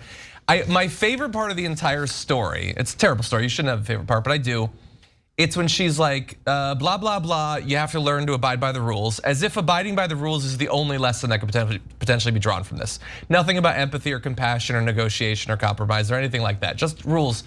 But then she goes on and is like, and by the way, this has just been really bad for us on social media, and I don't want any more bad press. Yeah, how about don't do this? Don't do this. She generates the worst goat-related story in history. Yeah, it really to is. avoid bad PR. It's amazing. It really is. I mean, it's, hey lady, maybe consider how your actions lead to bad press. Anyway, but okay, so now you have the cops. They're on a mission. They've got the search warrant, okay? They're looking for the goat. And they don't know where the goat is. Like, they're on a goat hunt. It turns out that Long, after she took the goat, she decided to take it to a farm in Sonoma County because her home doesn't have the appropriate space for the goat. Echoing language used when law enforcement search a home for drugs. The warrant allowed deputies to utilize breaching equipment to force down doorways, entry doors, exit doors, and locked containers, and to search all rooms, garages, and storage rooms, and my God, and outbuildings of any kind large enough to accommodate a small goat. So any room. By the way, yeah, any room whatsoever could accommodate a small goat. You can use is it called a battering ram? You can use a breaching device. Yeah, a breaching device, battering ram to enter any room to find said goat. Unfortunately, they did find the goat, and as you can read in the final sentence of that graphic, Cedar was taken and slaughtered. I just don't get why it had to escalate like this. And is this really an appropriate use of law enforcement resources in California? I mean, in her June 27th, 2022 letter to Silva, Long also pointed out that she had already been in contact with Dahl's office. He had agreed. He was the one who won the auction. He won the goat. And he's like, oh, your sweet 9-year-old daughter is now attached to the goat. You're willing to pay me back? No problem, let's do it. But the fair jumps in is like, no, sorry, F your daughter. Isn't it his goat? I kind of feel like they stole and killed his goat.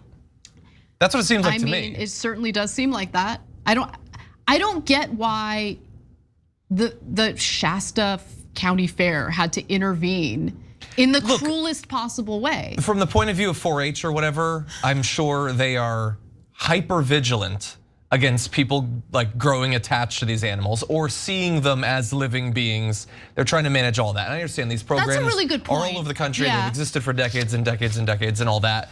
But some people are gonna catch feelings with the goat. She was raising it. It was her pet. It wasn't like a pet, it was her pet. Like, she did it for a month, I think it was? 3 months. 3 months she had the goat. To put it in perspective, I once visited my in-laws who live in the Rio Grande Valley. They raise and eat animals, including goats. When I visited them, they had a baby goat that they put on my lap for 8 seconds. Baby goats are super cute. So much so that at the end of the 8 seconds, I was considering fighting my way out of there to protect the goat. So that was 8 seconds, not 3 months, and I'm not a little girl. Yeah. I've had other pets, I've lost pets. Like, let her just have the goat, honestly. Not every goat gets slaughtered. You raise animals for other things. Agriculture is not just about consuming the animal. You could milk the goat. You could set up a petting zoo with the goat. There's other things that you raise animals for. I feel like they need to broaden their horizons at 4-H. I just think that the petting zoo is cruel and unusual punishment for the animals, and we shouldn't do that. I think less cruel than eating it. Fair. It's a fair point. It's a fair point. And I get that people eat animals. But being held captive where a bunch of people touch you all day, Oh, I don't like it when you put it that way. But anyway, this is the sort of story, and we experience a lot of them, generally not about goats, where you, as a regular person coming in at the end of it, you wonder, how did no one have a human moment here? I know. How did none of the police, the person in charge of it, nobody could be a human for even a split second? So, like maybe in mile 300 of tracking down the goat, you think, is this how we should be spending our time? Is this how you protect and serve? Now, Long is not giving up. She has filed a federal lawsuit against the Shasta District Fair. She says that the use of law enforcement was an egregious waste of police resources. I agree with her on that, and violated her and her daughter's Fourth Amendment and 14th Amendment rights, protecting them from unreasonable searches and seizures, which I think they have a case there too. There's some merit to that. I mean, imagine, come on. I don't know, I'm not a constitutional lawyer, I don't know. Cops potentially raiding your home in search of a goat. They're gonna say it was stolen property valued at nearly $1,000. Considering that the state senator who won the goat in the auction. Anyway, I'm curious to see how it plays out. That's a good point, I don't know. Super curious to see how this plays out. Hopefully the Los Angeles Times stays on this story and we get an update in the future. But I leave you with this statement from the lawyer representing the Long family. It was never about money. County officials were clear that they wanted to teach this little girl a lesson. Well, good for them. Good for them. I think they did. With all the adults messing things up in the country and in the state of California, I'm glad they chose to teach the 9-year-old girl a lesson. This to me reads like the first draft of a spin-off John Wick. Of a little girl whose beloved goat is slaughtered, and so she just runs amok. I'm gonna write that, by the way. Don't write that. I'm gonna write that. All right. You know what? It's been copyrighted already. I just had to think about it. Just like Trump, he declassifies documents just by thinking about it. I copyright your work just by thinking about it. So there you go. All right, we got to take a break. When we come back, an incredible segment you don't want to miss. We're going to talk about a mayoral win in Chicago, a state Supreme Court win in Wisconsin. Good news coming up. Don't miss it. Animals are innocent.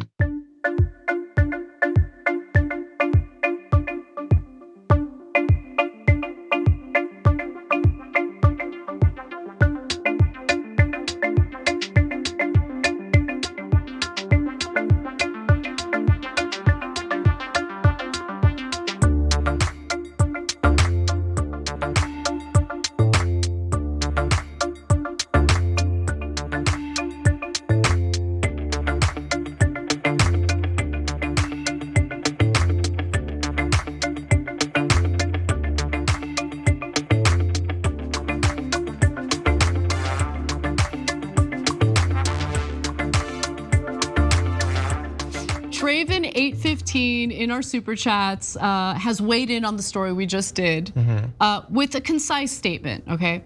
I live in Shasta County, it's the worst place. I have never been there, so I can't weigh in on it, but yeah, that story's crazy. Anyway. Delicious barbecue, but not a great place. Don't do it, don't do it. Antonio writes in and says, Anna, I'm in the construction industry. There's also a lot of corruption going on in the unions. It would be great to also look into those. I personally love unions. Antonio, I have no doubt. And look, part of the reason why I don't really focus too much on union corruption is because union membership is still at an all-time low, even with some companies showing signs of like organizing and all that. So I don't want to like take away from that with negative union coverage, but you're right. There's definitely instances of like union leadership, not even listening to what their members want, not consulting with them, you know, the corruption. I mean, think about what happened with the rail workers, right? You have the unions representing the rail workers in some ways in cahoots with the rail companies. Like they wanted to force a BS contract onto their members and they didn't like that. So you make a good point. Thank you for writing in. OJDs says, Pab Goat Escobar. I was thinking along those lines actually during the segment. Oh my God. Has a joke ever been more tailor-made for Anna Gasparian? Oh, it was good. Thank you for that. I enjoyed it. Brad writes in and says, if SVB's downfall was enough capital to threaten national security, isn't a Pentagon that has failed multiple audits also a national security threat? You guys are asking the right questions. You guys should be journalists. You're already 1,000 times better than the journalists we have in corporate media. All right, let's go to YouTube comments from our YouTube members. We've got Little Tunchi Mohaned, who says, how can a person be proud to be a taxpayer when that's what's happening with the tax money? You bring up a really interesting point because lately, I have no problem paying my taxes if taxes actually go toward what they were originally supposed to go toward, right? Bettering your community, funding schools, funding social programs and the social safety net. You're stop reminding me of the poor goat recovery unit. But that is not what the money gets spent on. And that's what's so frustrating, right? It gets spent on essentially redistributing wealth from the bottom to the top. Like we keep seeing examples of that. So you make a really good point.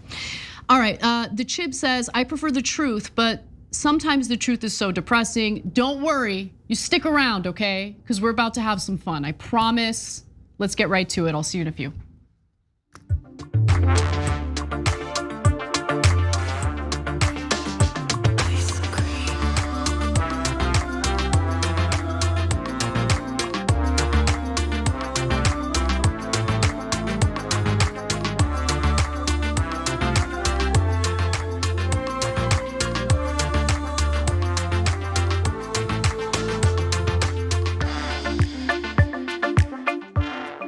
I gotta read this comment from Wheelie Snarky Dragon in our Twitch community.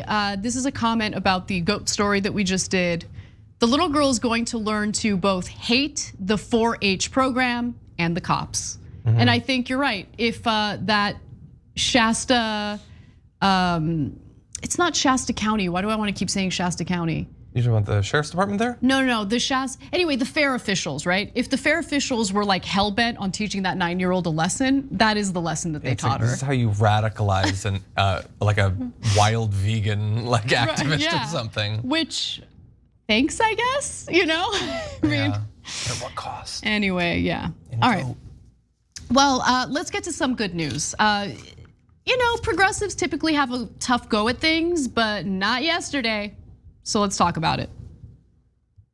With our voices and our votes, we have ushered in a new chapter in the history of our city. A city that's truly safer for everyone by investing in what actually works to prevent crime. Make no mistake about it, Chicago is a union town.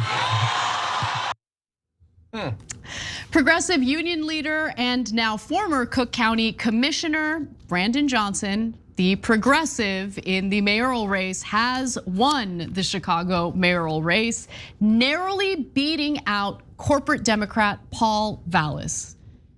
This is an excellent win. As you can see, it was a close election. Brandon Johnson won 51.4% of the vote. Paul Vallis won 48.6%.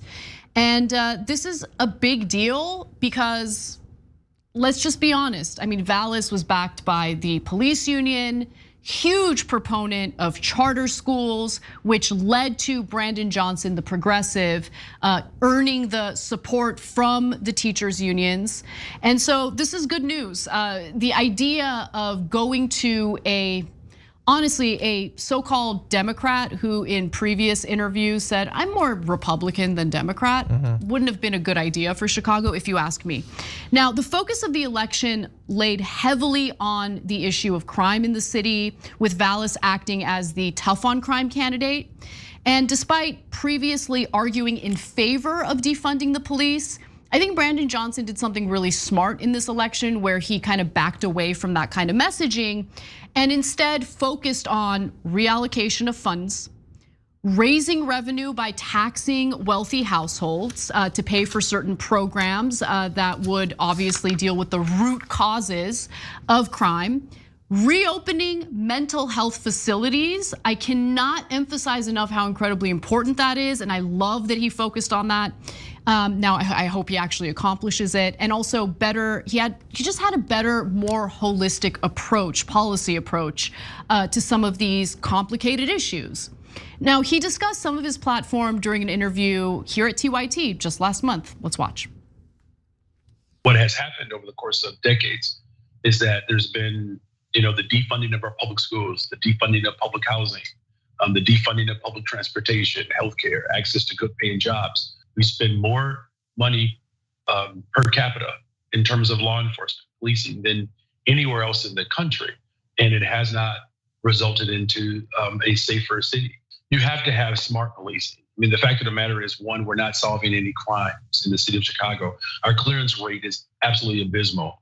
25% of crimes are actually being solved in the city of Chicago. And so that's why my approach, because I have the ability to do this as mayor of the city of Chicago, we're gonna train and promote 200 more detectives. If we can't solve crime, it's gonna be very difficult for us to actually have a safer city. So it's a holistic approach. The last thing that I'll say is this too.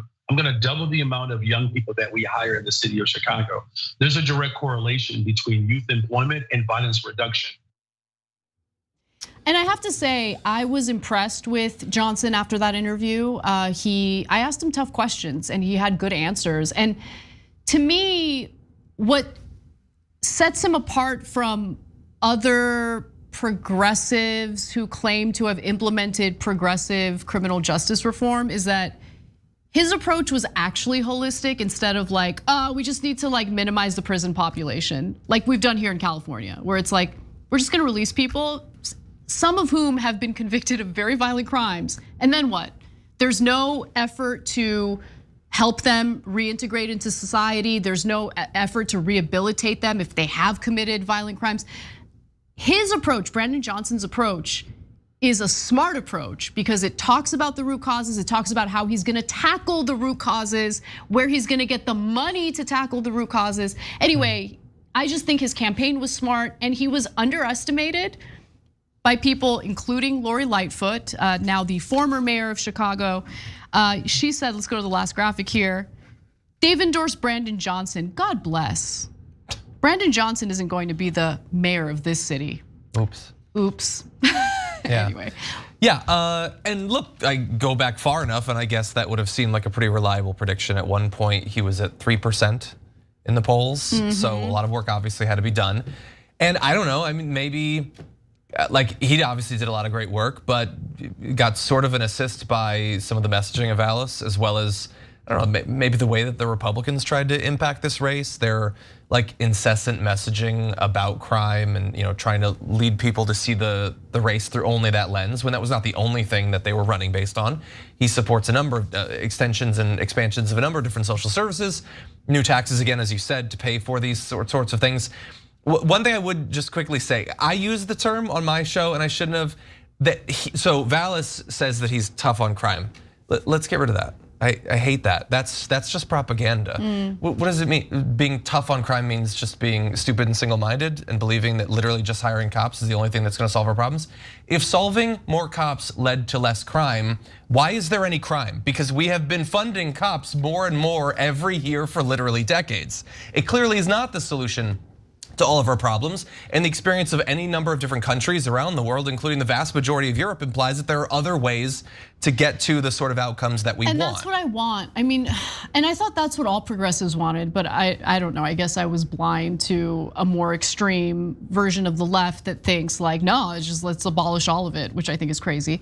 No, I want a Nordic approach to it, right? Where you actually, where prisons aren't just a place where you send people to be tortured, but a place where people get rehabilitated. And you see the success in that when it comes to the recidivism rates in Nordic countries, right? That's why I was impressed by Johnson, I really was, because he seemed to have thought about the more granular elements of criminal justice reform instead of just spouting off good sounding talking points that would appeal to a progressive base. I think the reason why he resonated with voters in Chicago is because, look, pay attention to what he said in the interview, right? So he talked about hiring, he did talk about hiring more cops, but he specifically said detectives because they are not, right now as it stands, they are not solving crimes. The police department there is failing in solving crimes. You need more detectives to do more investigations and actually find the violent criminals who are carrying out the violent crimes. I thought that was smart. I love what he mentioned about funding mental health. That's so desperately needed. He's just a good candidate overall. And believe it or not, the fear mongering coming from Vallis in regard to crime in Chicago turned a lot of voters off as well. I want to get to that real quick. So let's go to, all right, so Kristen Lopez, a 30-year-old graduate student, said that when she learned Vallis was endorsed by the police union, she knew Johnson would get her vote. Crime was one of Lopez's general concerns, she said. But she also cared about issues like gentrification and affordable housing and rejected Vallis's notion of adding more police officers to the force. Now again, Johnson proposed that too, but he was very specific in wanting to add detectives to the police force. Some voters supporting Johnson simply did not believe that he would be able to defund the police. So some of the fear mongering coming from Vallis in regard to Johnson potentially defunding the police, they didn't buy. James Wallace liked Johnson's plan to fund mental health, as I did, and disliked Vallis's hysteria about crime, which she said reflected a white racial bias. Quote, when it started affecting people not of color, then they want to put it on the news, she said. Look, to be fair, local news covers crime and almost exclusively only crime. That's what local news does. Yeah. But There's a lot of racial bias in the way local news covers crime, of course. Yes, and that is true too. But look, long story short, this is a good win. I was concerned that Vallis was gonna win considering how well he did, prior to the runoff. And look, this is what he said back in 2009. I think it's important to watch this video and see who he really is and celebrate the fact that he lost this mayoral race. You think of yourself as a Republican? I'm more of a Republican than Democrat now. Okay. But I'm, you know, if you run again for office, you'd be running as a Republican as opposed to a Democrat. Yes. If I ran for public office, you? People want. Republican.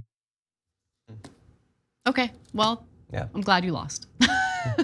So, all right. I thought you were going to be super active in the show today. I was just thinking ahead to how much we have to get to, including the races. I'll quickly say then, I think what you just saw is a great example of this. The state legislator, the woman in North Carolina who just flipped parties to provide a veto-proof majority for the Republicans. There's a great example of this. As the Republicans turn against democracy as a result of their inability to win elections straight up, there's a lot of different strategies they're going to use to stay in power. One of them is, as they come to realize that being a Republican is seen as incredibly toxic, they're just not gonna run as Republicans.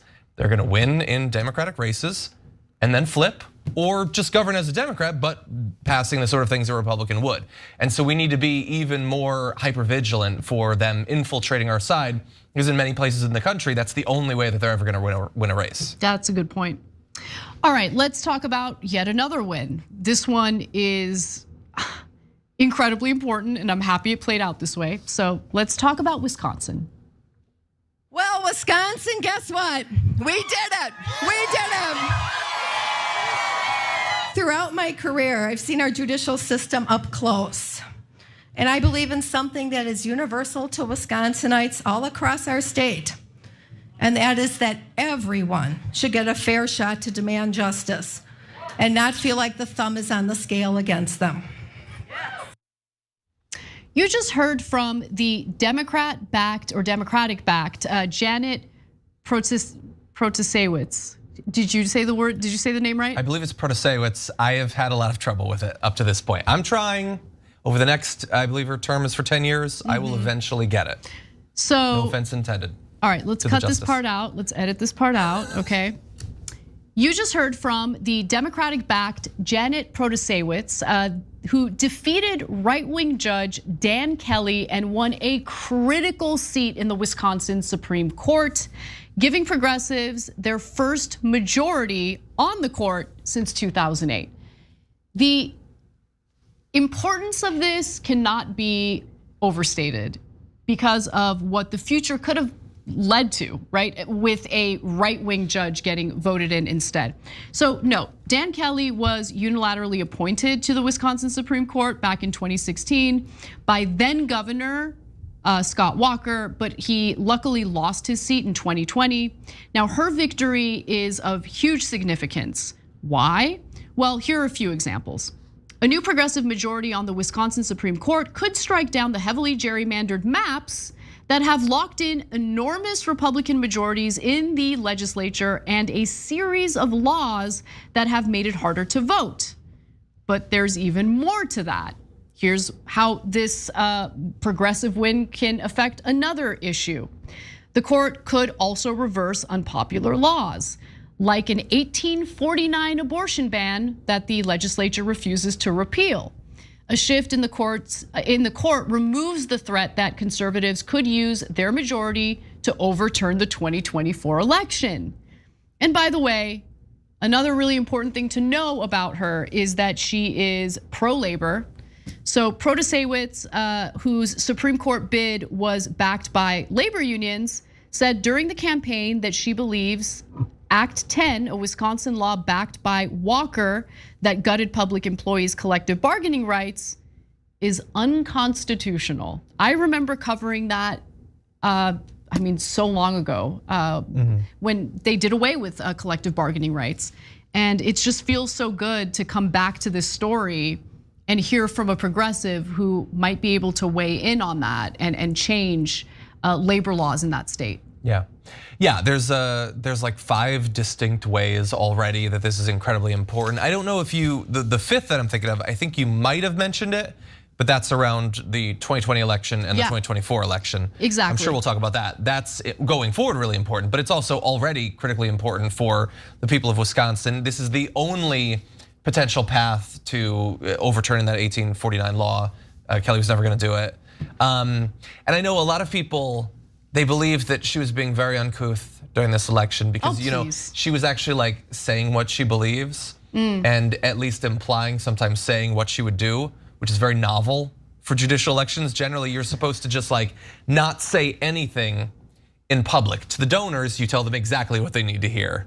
To the party apparatus is going to support you, tell them exactly what you're going to do. But to the voters, they're supposed to just like read your old blogs and like hope that they can come to a conclusion about who you are for like a 10-year term that's hugely important.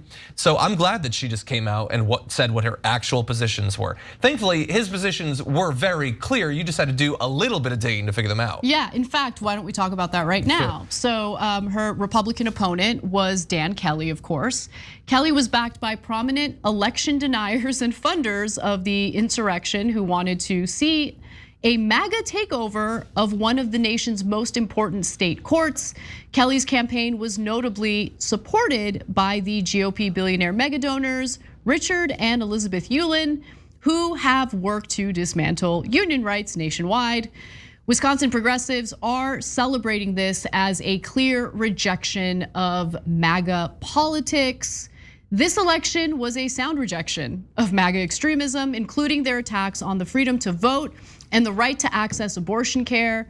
The people of Wisconsin spoke through the ballot box and their message was undeniable. MAGA extremism has no place on our court and neither does Dan Kelly. And by the way, final thing I'll say on this is it's not just a rejection of MAGA republicanism. It's also a rejection of what republicanism has always been or has been in modern politics, which is anti-labor, anti-worker, anti-women, anti-ordinary people. Anti-democracy. Anti-democracy, right? The efforts to do away with collective bargaining rights happened well before Donald Trump ran for president in 2016. So don't let Donald Trump's terrible rhetoric, launder the reputation of what the Republican Party was prior to him. It was still pretty awful. Yeah, in particular there. I mean, there are a number of different state legislatures controlled by Republicans that have been competing for the last 15 years or so to see who can be the most openly opposed to democracy. And I think you could have a really interesting debate about which one has been worse. Some of the moves, on the East Coast, stripping incoming Democratic governors of their powers, that's pretty crazy. A lot of what's happened in Florida, pretty crazy. Overturning ballot initiatives that have passed in a number of states, that's crazy. But what Wisconsin has done, when we say that like the map is gerrymandered, you probably think, oh yeah, no, I mean all of America is gerrymandered. Yes, almost all of America is gerrymandered. Not like Wisconsin. It is bananas in Wisconsin. You can win a clear majority of the vote in statewide in Wisconsin and get less than 40% of the seats in the legislature. It's crazy. They have I believe it's a 22-11 split towards Republicans in the state Senate. Democrats have won 13 out of the last 16 statewide elections. They just keep winning and winning and winning, and it doesn't matter because the maps are set up in a way that they will never control the state legislature until it changes. Also, by the way, the congressional delegation, I think, is 6-2, which does not, it's a 50-50 split state that leans slightly Democrat. It's 6-2 to the Republicans for the congressional delegation. That's a gap of 4, by the way. You know the Republicans only have a 5-seat advantage in the House nationwide. Almost the entirety of the national congressional advantage on the Republicans can be drawn just from Wisconsin. It's crazy. And that could potentially change with her in charge, assuming she actually gets to keep her seat. So we have a lot to look forward to, obviously a lot to celebrate about today with the progressive mayoral win in Chicago and now this incredibly important Supreme Court win in Wisconsin.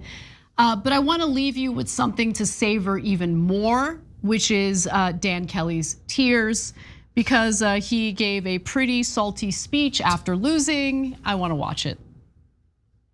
I wish that in a circumstance like this, I would be able to concede to a worthy opponent.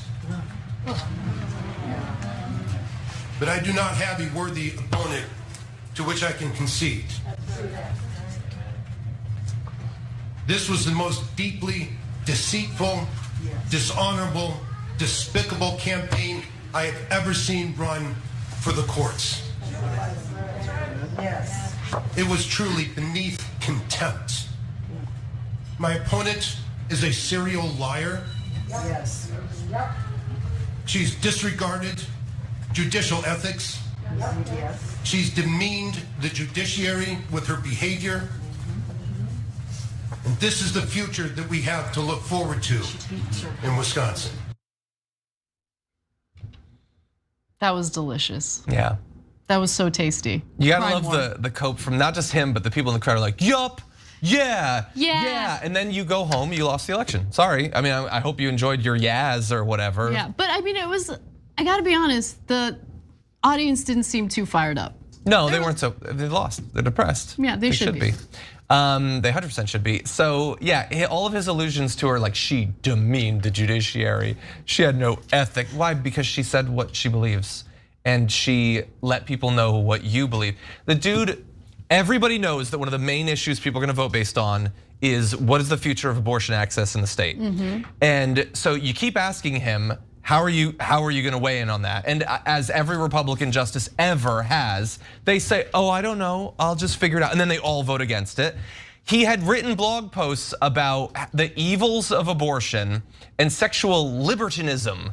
Everybody's just too free with their sexuality. But then as soon as he's running in this race, I have no idea. I'm just going to consult with these many leather-bound books. I'm not biased in any way. And she's the dishonest one. You're pretending like you don't have a history of running blog posts attacking people for trying to exercise reproductive rights.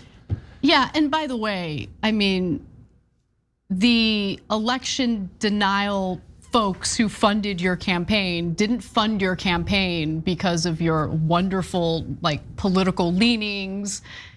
They've supported him for a reason. Well, they seemed to know what his position was. Exactly. All right, we gotta take a break. When we come back, I think we got it. I've been teasing it all day. So we are gonna talk about the work spouses. What do Zoomers think about it? What do millennials think about it? The people wanna know. People are saying. We'll be back. Ice cream.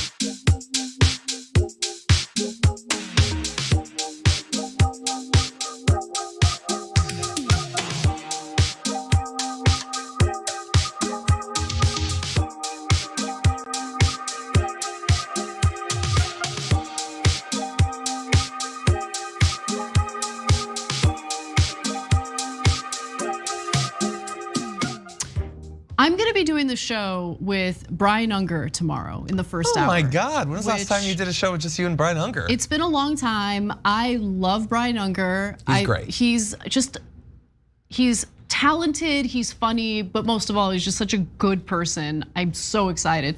Second hour will be with Wosny Lombre, so it's gonna be a good show. Nice. It's gonna be a good show. Wazzy's gonna be joining me on the Damage Report tomorrow as well. I don't like sharing co-hosts. I'm okay with it because I get first crack at him. If he has any energy left over, then you can talk to him, I guess. Oh, Waz always has energy. Yeah, that's Waz true. is always fired up, I love it. All right, lots of comments. Atomic Ann, I love hearing from you. Atomic Ann in our member section says, I just love Anna Wednesday first hours. I love you, Ann. Aww. Ann's amazing. Okay, anyway, Turkosaurus Rex says, the level of sheer rapacious greed displayed by guys like Diamond and his fellow big banksters would be deemed too over the top if someone were writing a villain for a screenplay. Oh my God. F that guy and everyone like him. Man, I feel your disdain and I love it.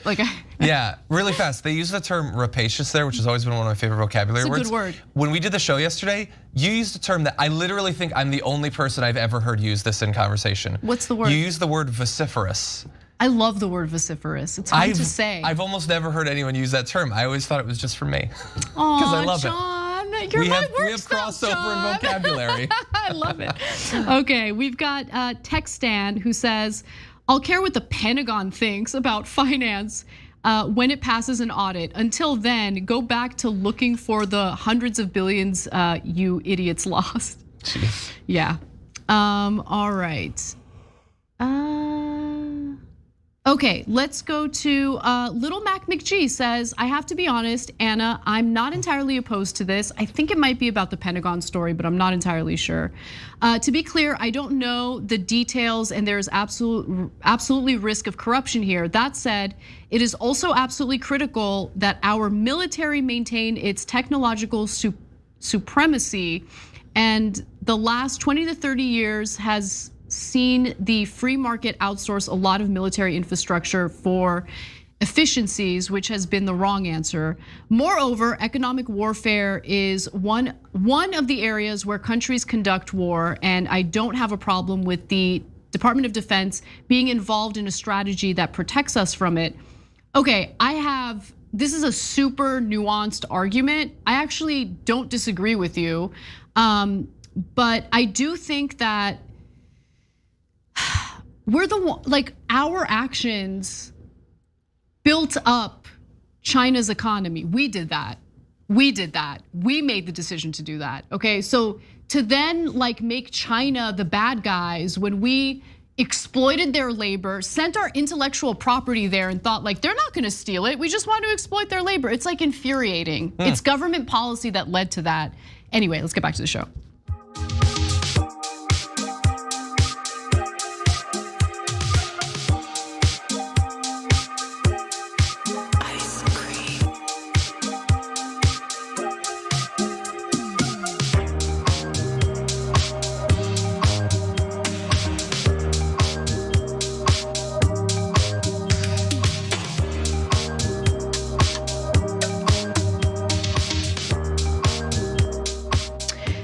There's a comment from our member, Sarah. I'm gonna answer it in the bonus episode because we don't have enough time in the main show, but I'm gonna read it here so you know what to expect.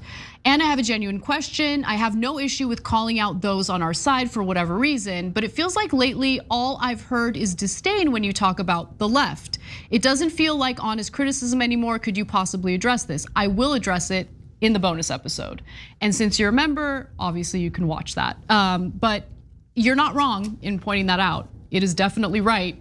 And I do feel a lot of disdain, and I'll explain why in the bonus episode. For now though, let's talk about work spouses, all right? Do you have a work spouse, John? A case could be made. I think we're gonna have that debate. We are gonna have that debate. And I don't know why anyone would wanna do a study about this, but there is a study about work spouses and how Americans feel about them in Newsweek. And it's revealed that most Americans disapprove of work spouses, with some generations being more critical than others. Okay, so let's first explain what work spouses are. Work spouse just means it's totally platonic. It's someone in the workplace that you're good friends with, someone you can lean on when things get stressful, someone that has your back. You know what I'm like? It's not the same as a husband or wife. It's just a person of the opposite sex, I'm guessing. I don't know if it has to be of the opposite sex. That's where it gets interesting because I don't necessarily like the term. I don't have any problem with people investigating it. If you're in the business of investigating or doing scientific, research, academia on relationships, it's a perfectly interesting sort of social construct. But why is it a spouse? Is it not just a friend? Yeah, I don't know why they label it that way. I mean, I have friends at work, but there's an extra, I don't know, I just feel like we get each other, right? So it's an extra layer. This has become personal now. A little bit. Okay, so there's By obviously. The way, I've said now on multiple occasions that I consider John my work spouse, but it has not been reciprocated verbally yet, and I'm feeling rejected and lonely. Yeah, no, I get that. I want to keep my options open, I think is how I would put it, and I don't know about committing. Typical. No, I'm still young. This is typical. I'm having flashbacks of when I was in the dating world, and perhaps earlier, but now that I've got the haircut, I kind of feel like I can hold out. It is a good haircut. I'm kidding. I know. So you understand where I'm. Anyway, I'm kidding.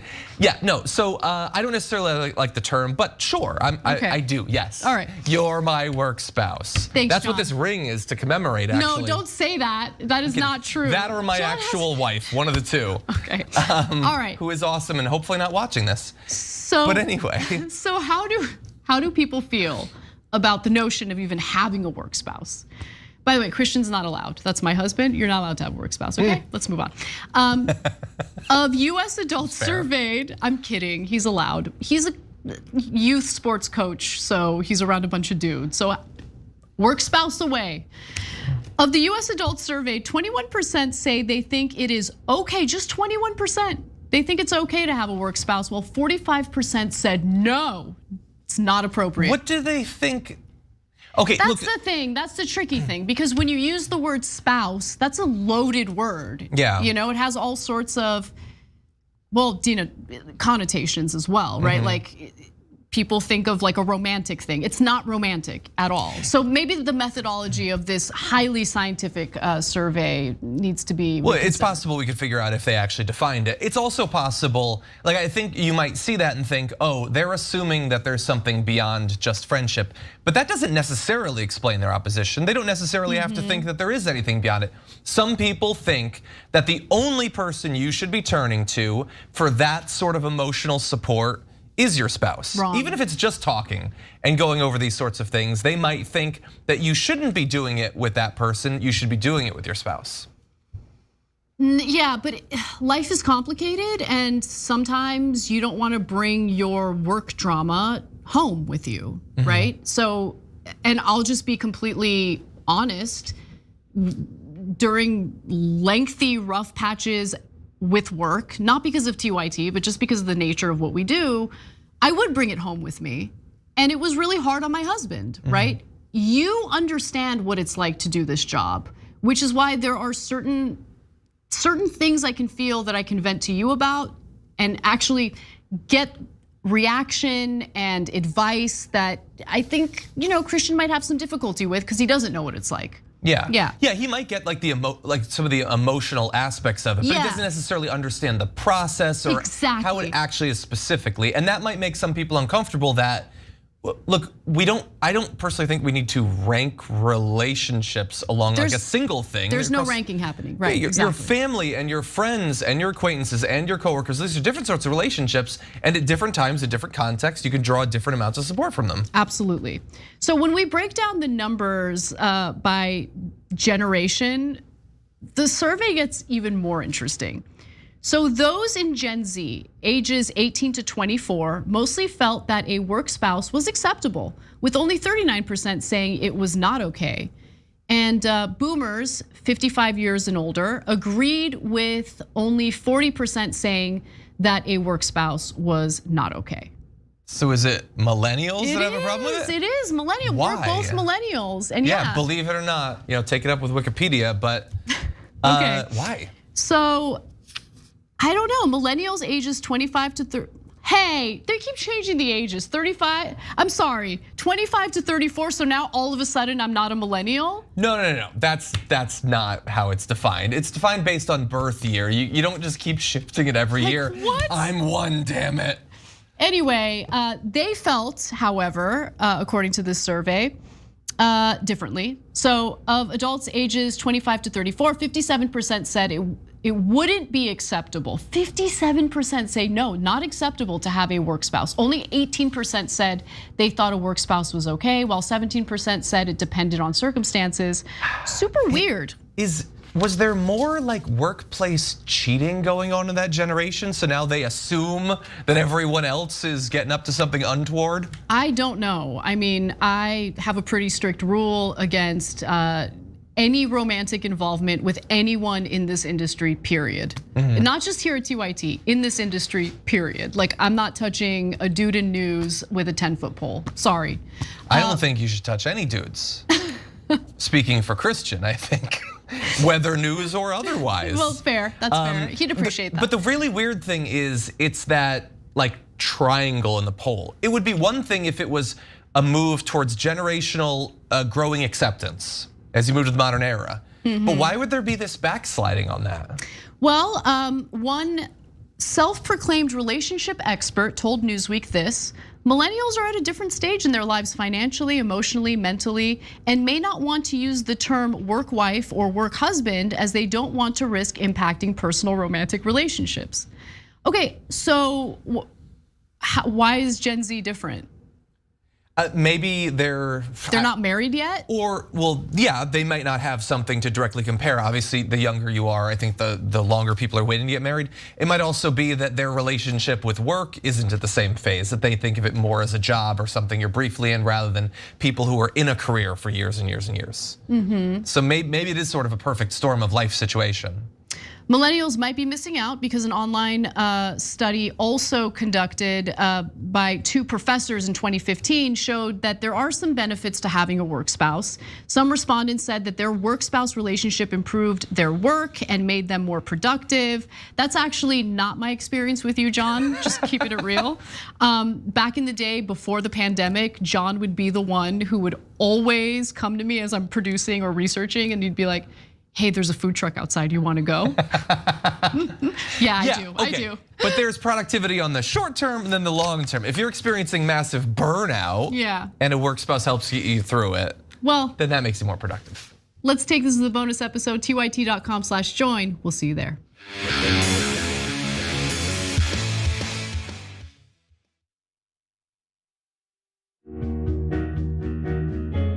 Our audience has given us everything, so we couldn't be more connected. When we first started, people would start giving